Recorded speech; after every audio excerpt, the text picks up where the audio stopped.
Sorry আনু, তোমার সাথে কিছু কথা আছে।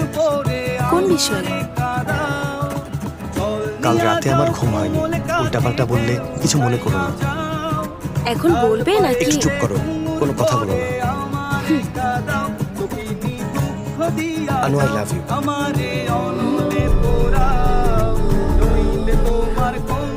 আমরা দুজন তো বন্ধু। আমরা বন্ধু, মনে আছে আমার।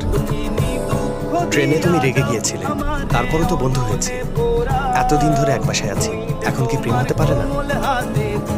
আমার ভালোবাসা ঠিক না ভুল তা আমি সত্যিই জানি না, কিন্তু তোমার জন্য আমার ভালোবাসা মিথ্যা না।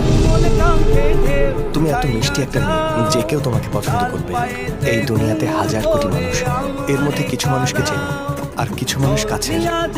হয়তো 50-60 জন বন্ধু আছে, আর তাদের মধ্যে কিছু মানুষ এসে যখন তোমাকে মনের কথা বলবে, তোমাকে প্রপোজ করবে, তুমি বলবে আই এম সরি, আমার মনে কেউ আছে আর সে আমার জীবনের ভালোবাসা। যখন তুমি এটা বলবে, আমি চাই তোমার মনে যেন আমিই থাকি। তুমি ভাবছো এত কিছু কেন বলছি, এর পেছনে একটা কারণ আছে। এসব কথা না বললে হয়তো তুমি না বলবে, আর আমি সেটা শুনতে পারবো না।